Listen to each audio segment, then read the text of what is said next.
tinfoil hat. Oh, what the fuck are you guys even talking about?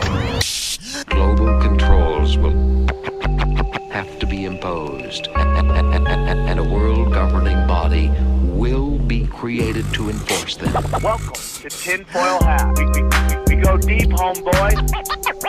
Aaron, open your mind. Drink from the fountain of knowledge. There's lizard people everywhere. That's some interdimensional shit.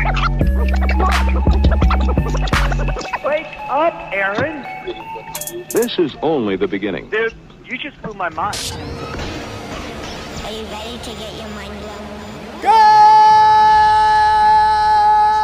Good morning, Swarm, and welcome to Tinfoil Hat. You know I am. You know what I'm here to do. I'm here to join me as always, Xavier Guerrero, and on the ones and twos, Juicy Johnny, Jay Nice, Johnny Woodard. Woo-hoo. Bam! Got some feedback on that on Broken Simulation. Some people not in love with that. People nickname. love Juicy Johnny. You love Juicy Johnny. Who complains? Who's complaining? Who complains about Juicy Johnny? What, he's here? Yes. Okay. Juicy Johnny. Guys, listen, go to samtripoli.com. Grab your tickets for my live show. That's right. In June, the first weekend of June, I am, May 9th, the Comedy Chaos is live at the world famous Comedy Store. 2 shows, one at 8 p.m., one at 10:30 p.m. Bang, bang, pow, okay? And then June 2nd, I'm in Jackson, Mississippi, followed by Baton Rouge, Louisiana. Okay, 2 shows, both of those places, June 2nd, June 3rd. And then finally, June 8th through the 10th, where I'm in San Diego at the American Comedy Company. Guys, a lot more dates are coming. Go to samtripoli.com. You'll get all my videos, all my dates. You'll get all my t-shirts are there. Always looking for new t-shirts. Then we have premium content at rockfin.com. Plus, if you're looking for a way to invest, go find the Patreon. Go find the Cash Daddy Patreon at patreon.com/Cash Daddies. Get in on it. $20 a month gets you daily investment tips from Howie Dewey. Bump. Okay, t-shirts, go to tinfoilhattshirts.com. I got tons of t-shirts there. Great way to support the show. All of our affiliates are there as well. All of our affiliates on samtripoli.com. Wise Wolf, AquaCure, Hydrogen Brown Gas, and, of course, Harley Ray. Just use the promo code SWARM15. Get 15% off. Nuke Social. You get on the Telegram. Nuke Social is the social media for Tinfoil Hat. We don't have to worry about censorship or nothing. And then all the free, we got radio show, a radio station, plus all the free content audio you could want. 7 shows I put out every week. And Union of the Unwanted, Punch Drunk Zero, Cash Daddies, Conspiracy Social Club, Broken Sim, and this show you're listening to. Anything else, guys? Go to patreon.com since we get banned from everywhere else. So We Don't Smoke the Same is only on rockfin.com and Patreon for now. So go ahead over there. Check out Broken Sim. It just came out. It's a good one. Why don't you get on Rumble? We're working on Rumble. We just got banned off of Twitch like this week. So, okay. Yeah. All right, guys. Enjoy this episode. It's going to be a good one. We're very excited about doing it. We're very excited. So we're going to have on our good friend Noble of CFR News and Sports. Enjoy this episode. We go deep, homeboy. Aaron, open your mind. Drink. All right, let's get into it. This guest, very excited to have him on. He's an OG podcaster. He's created the CFR Network, CFR News, CFR Sports, providing a balanced view of current events, news, combat sports, interviews from athletes, artists, adult entertainers, okay, critical thinkers, doctors, exploring the human experience. I'm very excited to have him. Please welcome to Tinfoil Hat, Noble. How are you, Noble? Wonderful. Glad to be here. Very much looking forward to this conversation, gentlemen. Well, for our listeners who may not be familiar with you, can you tell us a little bit about yourself and where they can find you? So, best place to find myself would be on your favorite podcast platform. So, whether that's my favorite, Podcast Addict, or whether you go to iTunes, etc. Obviously, I'm on the old BoobTube, aka YouTube, but it's a little tricky over there. So all of the other alternative media platforms, I'm trying to spread myself a little bit more thinly now. Myself, I'm someone who questions pretty much everything and tries to see the commonality, the differences, weigh up the balance, and ultimately try to impart some form of information that others can utilize in their day-to-day life. So it's interesting and it's nice to have all spectacular metaphysical information and knowledge, but if we cannot apply that in our day-to-day life, it means absolutely nothing, gentlemen. Could not agree more. Could not agree more. I think there's a lot of people that don't see the forest from the trees. I think there's a lot of people that are fighting this good fight while at the same time making themselves miserable, not happy, lost. Their anxiety's high, and I think you're just letting the lizard people win, or whoever you believe runs the world. I think you have to understand that there's a spiritual war going on here, and you have to balance it.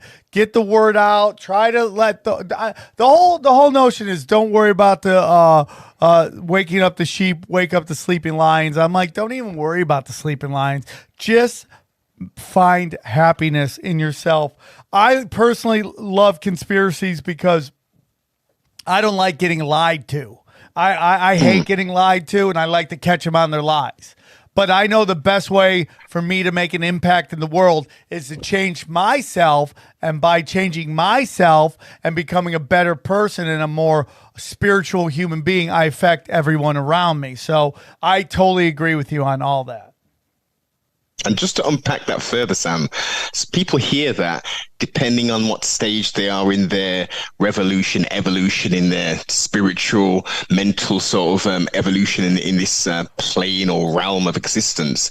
And they can't necessarily contextualize that. They can't necessarily, the picture isn't painted that vivid. Oh, that sounds cool. I mean, like, just concentrate on myself. But what about these crazy demons who are running around polluting the earth and creating all of these agendas and all of this stuff that's happening? What about all that stuff? But as you say, it starts from that single act, from that single intention, that single thought of, okay, before I can change anything outside of what I can control myself physically, mentally, and spiritually, let's start at home. Let's clean my physical surroundings up. So let's get rid of all the garbage. Let's get rid of some of these old memories. Let's put some boundaries in place.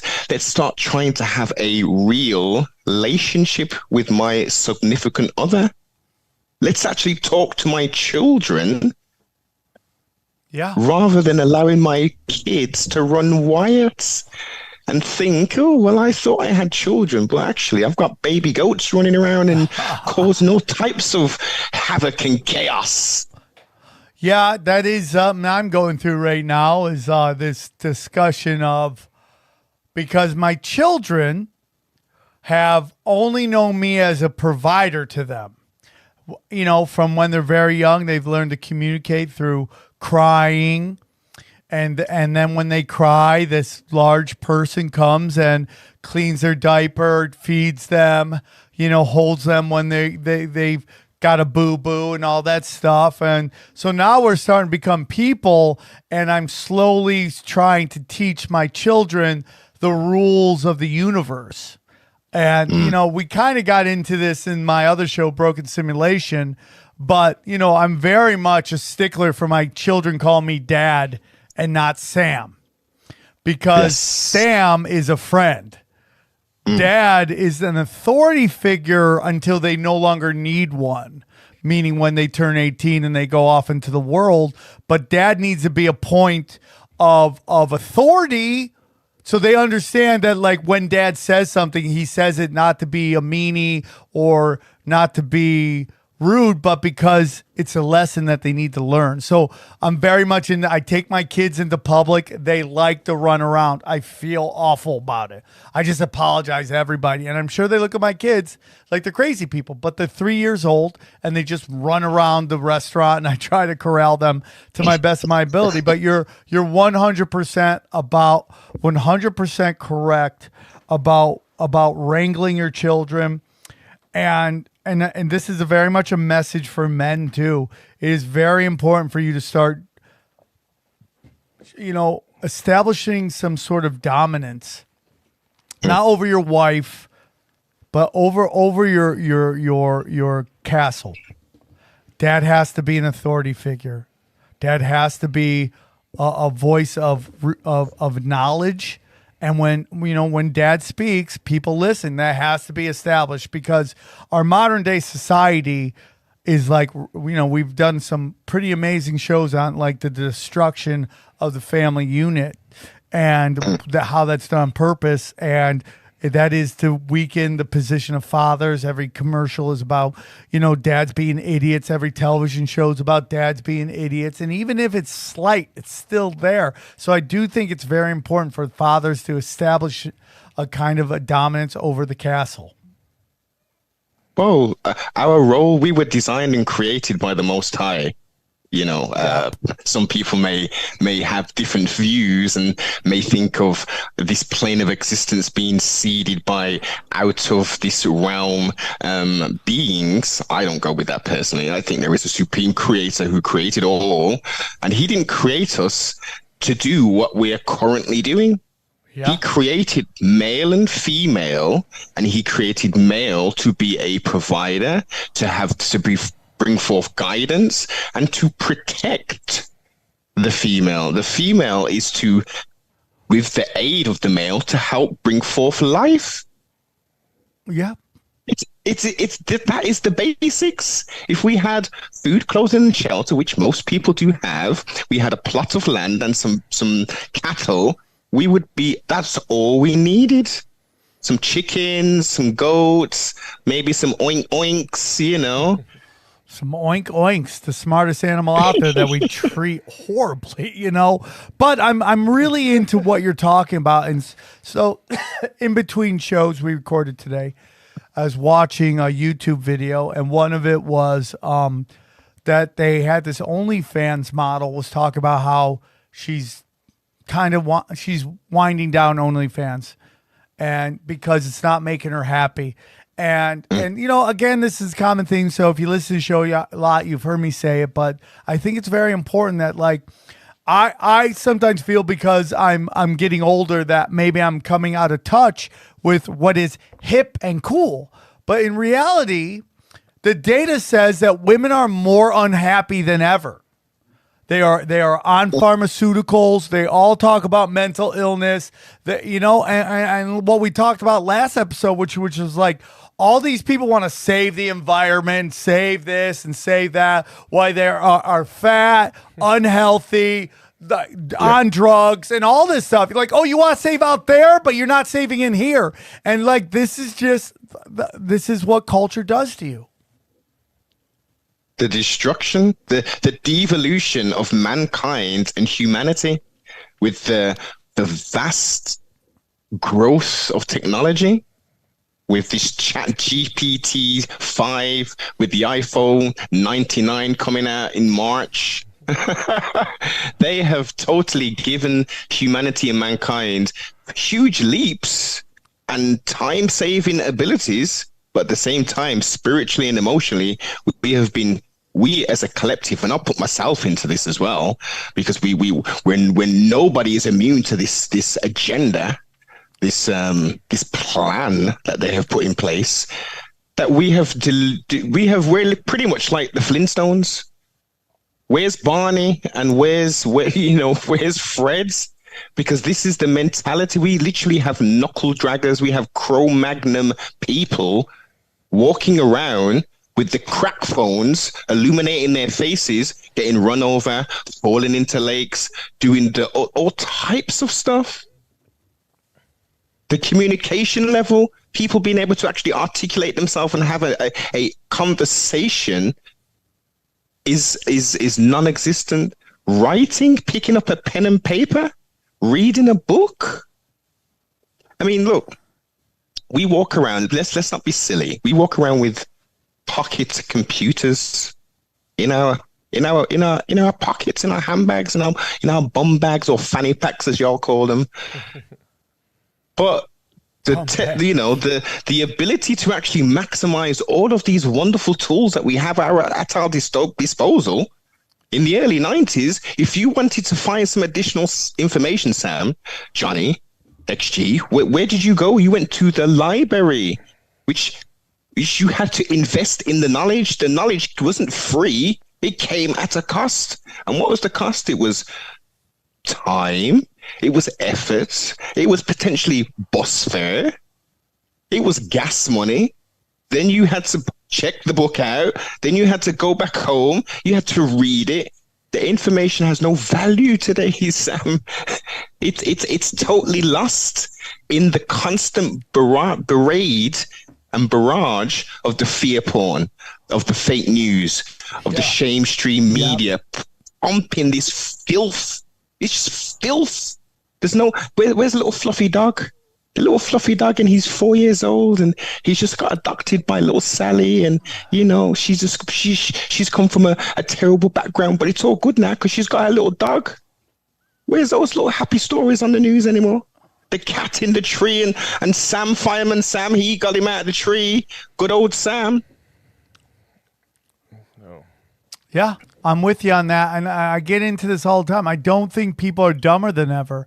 I just think they're oversaturated with useless knowledge more than ever. And like, people are working more for less money than ever. I mean, even if the check number is bigger, your dollar, your pound, wherever you are, is worth less than it was even 5 years ago, 10 years ago, 20 years ago.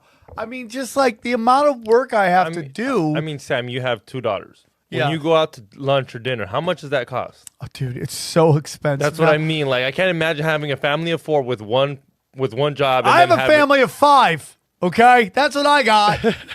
Okay, I got a family of 5. But listen, I went and got pancakes yesterday, just because I need them quickly, and Dana wasn't home yet, and they just want. So I got pancakes and sausage. Guess how much it cost me? Over $20 for just pancakes and sausage in Los Angeles. Now, when I go on the road, everyone's like, it's cheaper to live out. Dude, you go on the road, it's the same price. Food's food. Like, the cost of living is cheaper, but the food's the same. And it's like, so you're working harder, you're working more than ever, and you're getting paid less value. And this is all done on purpose to heighten your anxiety, heighten your depression, and which makes you more manipulative, easier to manipulate. 100%. Guys, I want to tell you about our friends at Copy My Crypto. That's right, James McMahon and Copy My Crypto. Listen, everybody, we've seen so many people making ridiculous money in crypto, but did you know it's easy for you to do the same? The Copy My Crypto membership site shows you the coins that YouTuber James McMahon personally holds and allows you to copy him, okay? It's like having a big brother who knows what he's doing. You don't need to know anything about crypto or how to invest. You simply do what he does. So let me tell you about James. He runs Crypto with James YouTube channel, which despite heavy censorship has over 26,000 subscribers. Since 2020, he's told his viewers to buy 26 crypto coins. Had you put in $100 into each one, it went on to be worth $120,000. Of the 26 coins, his top pick of the year, a coin called Phantom, went up 692 times from when he said. That one call retired a number of people, including guys in their 20s and 30s. Remember, this is all public knowledge.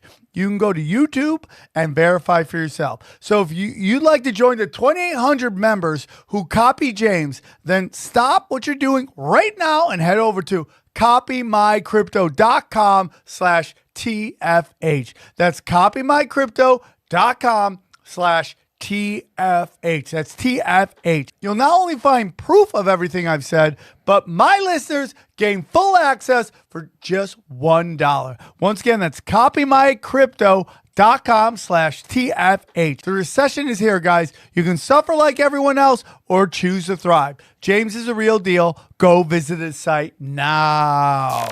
As you say, you are in what I dub the belly of the beast, the wilderness of North America, where I reside across the pond. I dub it the brains of the beast. No, he's right. Very two different systems of sorts, very overt in regards to what they do over in America, very covert what's done over in England, in the old United Kingdom. But what they do is they especially in these major metropolitan cities, it's dog eat dog. Your rent's $6,000 a month. Like, you've got to get it. It's fast. It's going. You're not working like in the UK. Generally, people work like 35 hours, maybe 40 hours a week. Yeah, you guys are chuckling now, thinking that's all you. I know people are working 60, 70, 80 hours a week. They've got multiple jobs that they're doing.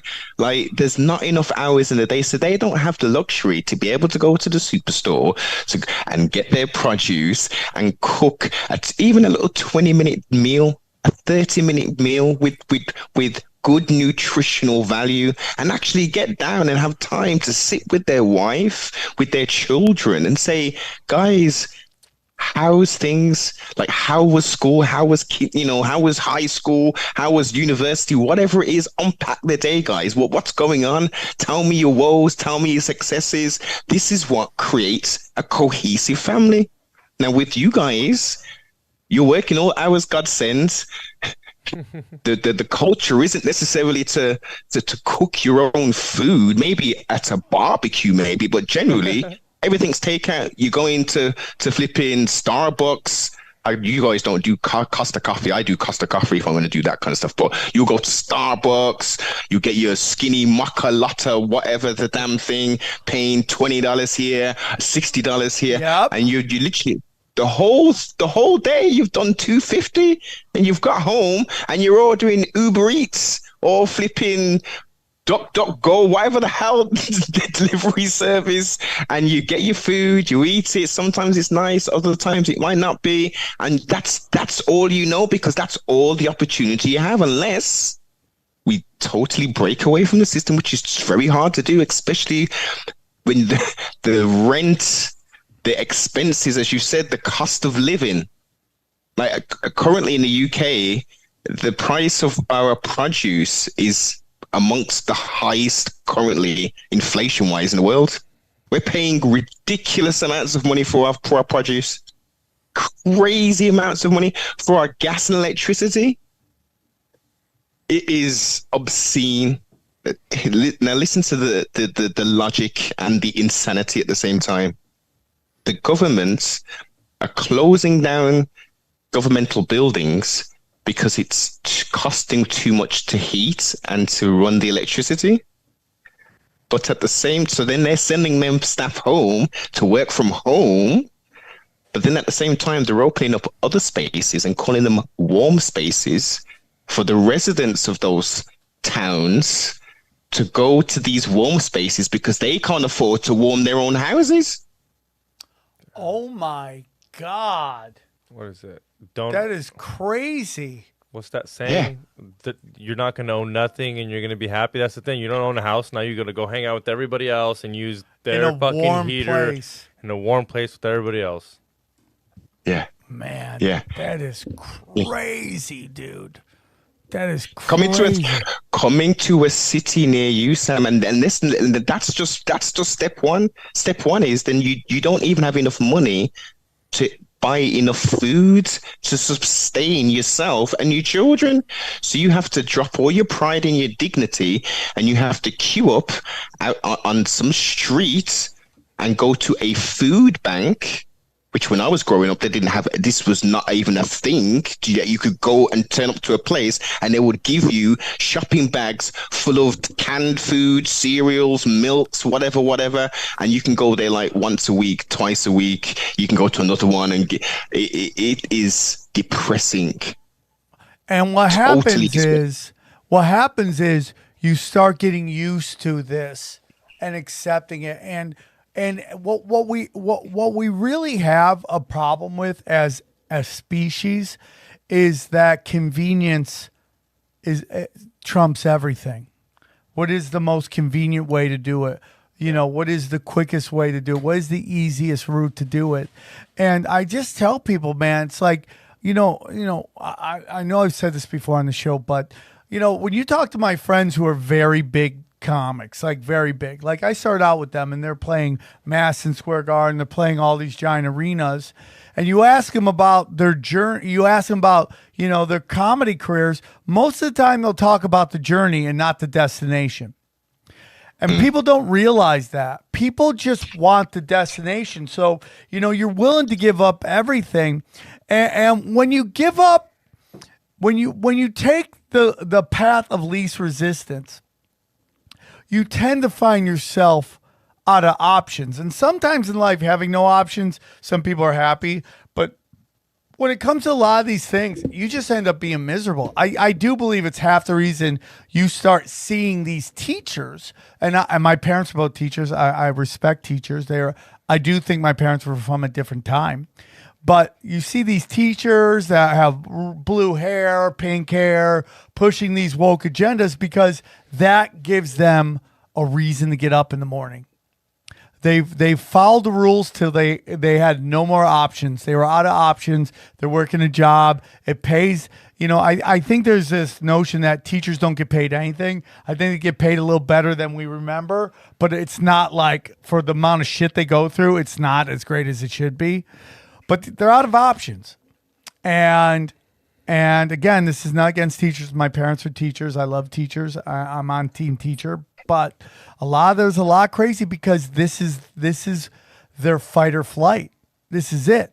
This is what they get into, man. And that's just what you start to find. When you just start agreeing to everything, you'll find yourself trapped in a corner. And so if you start taking all the government handouts, you start taking all the food, guess what happens? You stop having a will to work because it's all handed to you. The will to fight for what you want is so important to your growth in your life. And what these people are doing is taking the easiest way out. And again, I'd love to hear your thoughts on this, Noble, because we want to get into some social engineering here. But we have constantly talked about on the show that culture is not your friend. A lot of people mistake culture for their heritage, and they defend their culture like it's been passed down from century to century to century. In reality, it was made in a fucking think tank 20 years ago. Yes. And it's been pushed onto them. And again, going back to this OnlyFans model, says she wants quit because she's not happy. Like, study feminism. They're not happy. Would you say Latinx is culture that they're trying, and it's just they just can't get it to work? They're trying, bro. They're trying their hardest. But that's a culture. That's like back in like the 90s when it's manufactured. Yeah, because that's in a think tank. Yeah, that's not us. And the reason they do that is because now your grandma has no clue what the fuck you're talking about. So now you and your grandma's generation now don't have the same information. And now there's a disconnect. And she has no clue why you're saying Latinx. And I think it's culture when it's not, obviously. Well, it is culture. Well, it's not heritage. Yeah, but it's not heritage. Well, that's what I'm saying. She's talking heritage. You're talking culture. And we're way off. What's your thoughts on that, Noble? Well, culture and heritage, I would say, are intrinsically linked. I think what you're alluding to is the I guess the manufacturing of culture, and we can look from the 50s all the way up to these powerful movements that spring out of nowhere, that become so wide and so popular, that take hold of the youth, because obviously we know the youth are the the next generation. They're the future. So if we can start to manipulate and molest the minds, whether that be through overt drugging and illicit substances, whether this is the quote-unquote big pharma situation where we will diagnose children with specific quote-unquote defects, should we say, and then we would heavily medicate them. That's what we're talking about, or that's what you're talking about when you're referring to the engineering of culture. Now, this is done by what? How does anybody learn? It's by their environment. So environment will help shape you as a person, will help I guess integrate you into the culture, which has now been manipulated. So we have people who fit into these little nice square boxes. What part of the culture do you want to adopt, or what part of the culture do you have to be put into now? So we get the situation where we have a proliferation of, let's move it forward. We have a proliferation of an identity and an ideal of women being able to dress in I guess you would call it, what I would call it is a lingerie, but that's now a fashion. That is now the fashionable thing to be doing. If you're going out on the night, you have to show all of your legs. You have to show your stomach. You have to literally, you might as well be walking around naked. If you do that, you would get the most praise. All of the feminine movement will be saying, "Oh my God, she's really showing out, girl. Yep. She's doing her thing. She's living her truth." But if we go back to the 90s, the 80s, that type of behavior was seen as, if you're going to present yourself in that fashion, then you're clearly, well, you're very sexually liberated, should we say, or in other terms, you may be a streetwalker. A slut. Yes, exactly. You're so right about all that, dude. And this is the whole thing. It's like, this is so real quick before we follow up. What is your not you specifically, but you as in the general, as in people? What is your history called? If you don't call it heritage, what is it? Because I don't think it's culture. I think culture is manufactured and pushed through television, movies, music, social media. It's a construct. You know, your grandma didn't have culture. Your grandma wasn't, like, if your grandma wasn't doing it, to me, that's not your hair. That's culture. Well, culture evolves, though. I mean, culture is always right. Culture does evolve. But how much of it is manufactured through this, through, let's say, limited hangouts and FBI informants or like CIA? Factors. Yeah, there's many factors. Like when Sam says music, which is all infiltrated by those forces. Yeah. So push it. Like, you know, again, we do that episode 2 episodes ago where they're basically talking about how Scientology is a naval intelligence operation for the most part. You're like, okay, and then we get into the history of the CIA infiltrating every major cultural movement in the United States. See, like when he talks about culture, like when I think about straight up gangster rap. That's not there's no one's grandpa was like, oh, I can relate to that. Yeah, that was 100%. That was straight push on the media. They let it play on the radio because nobody. Why would you let that play on the radio unless you wanted it to get pushed? 100%. Okay, I'm glad I'm so glad you brought that element in, because that was one of that rap hip hop was, I would say, was my life for a very long period of time as a young adult, as a young from a young child, I would say, to an adult. It started off obviously me listening to more of the hip hop, the East Coast kind of stuff, and then as I got into my early teens, your NWA. Yeah? Yeah. Which is the genre of gangster rap, reality rap. And then I started to move around and look at all of the other parts of the West Coast, Sacramento, the Bay, Vallejo, etc., etc. Then I'm going over to Memphis. You went deep down the rabbit hole. You went deep down the rabbit hole. You were talking Too Short and shit.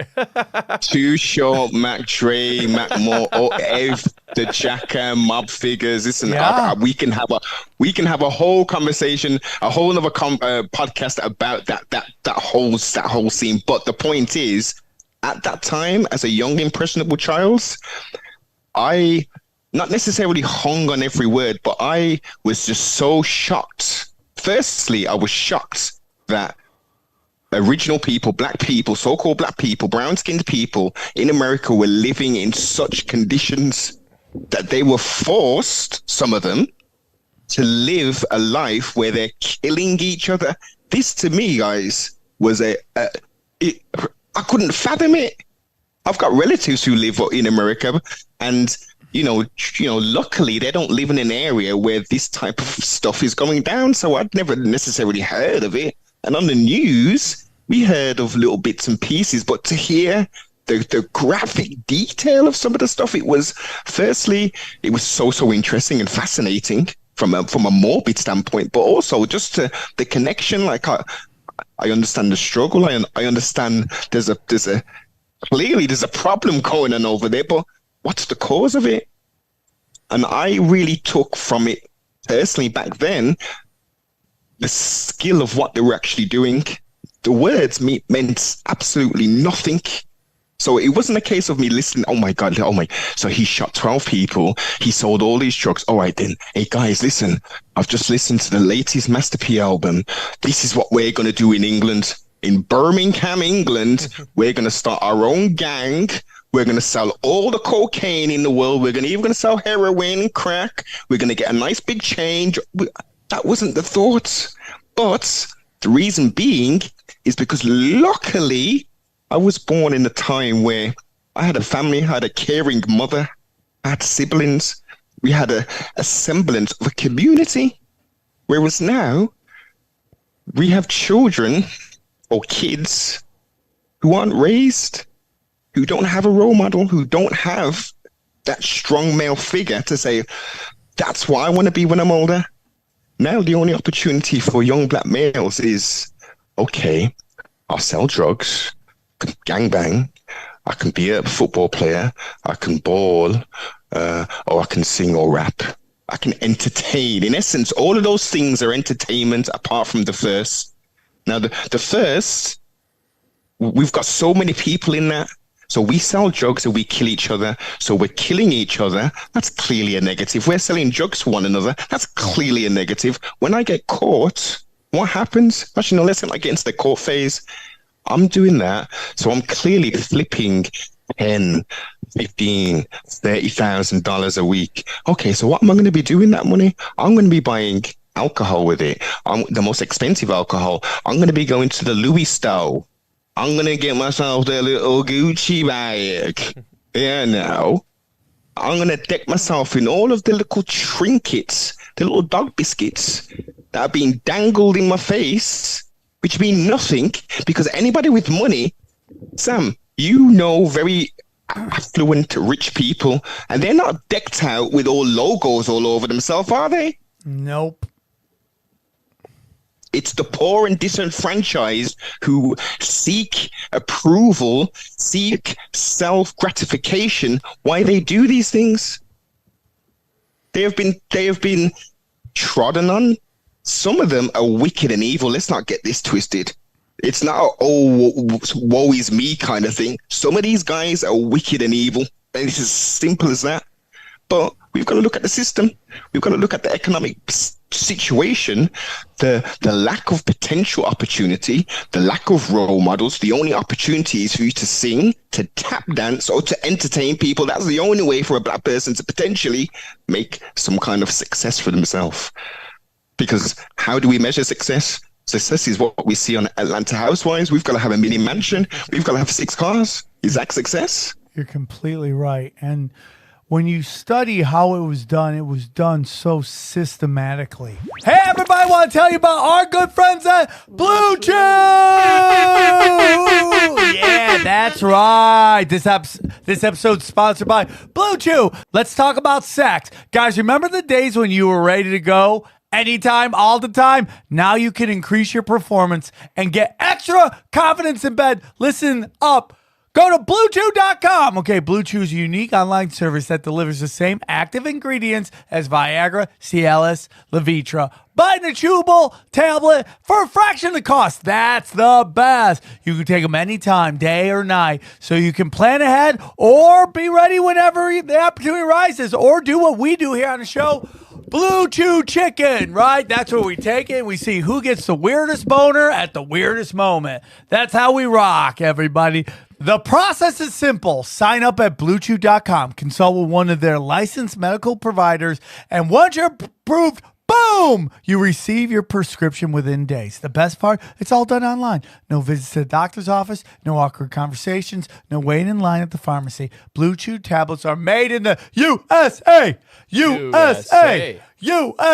and prepared and shipped direct to your door in discreet packages, so none of your neighbors know you're about to drop the national hammer of the gods. The all patriotic dick downs, okay? That's what we're all about here at Blue Chew.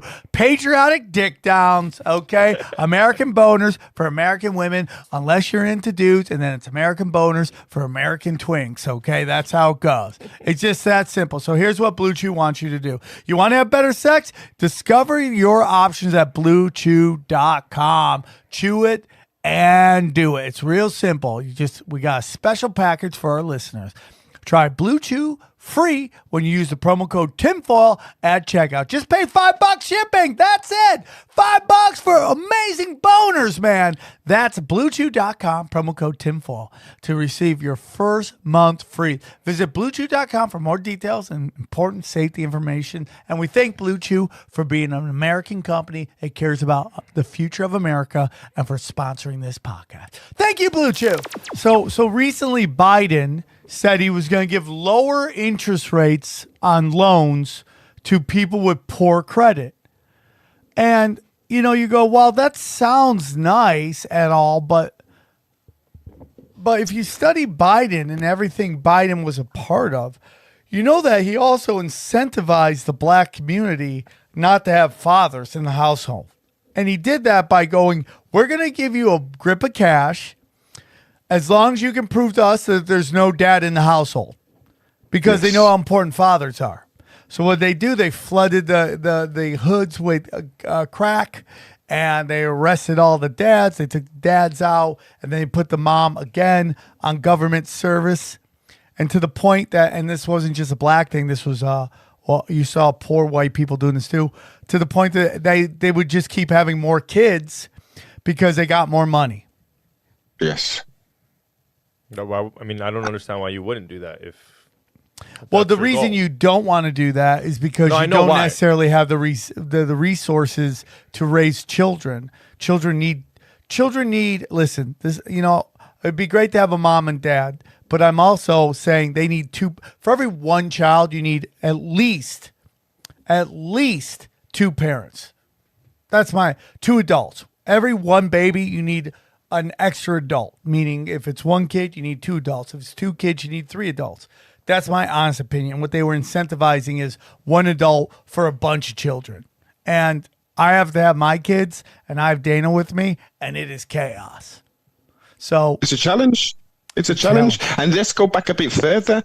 Vietnam. Let's not forget what the disgusting things that the United States government did, bringing back heroin in the dead soldiers' bodies. That was flooding. The soldiers were coming back, drugged out of their minds, based upon the acts that they were told to do in somebody else's war. Now, as a child, when I used to think about the Yugoslavian war and all these things that were going on, I used to think to myself, why don't the presidents of both of these countries who got this problem, why aren't they in a ring fighting? Why aren't they knuckling up themselves? And whoever loses, and that's it. There's no other people dying. But oh no, that's not how the game goes, is it, Sam? We want destruction. We want terror. We want blood. We want death, destruction. That's it. That's all we want. It's not about who's right and who's wrong. We want to kill as much people as possible. We want the transference of wealth. Yes. It's a game.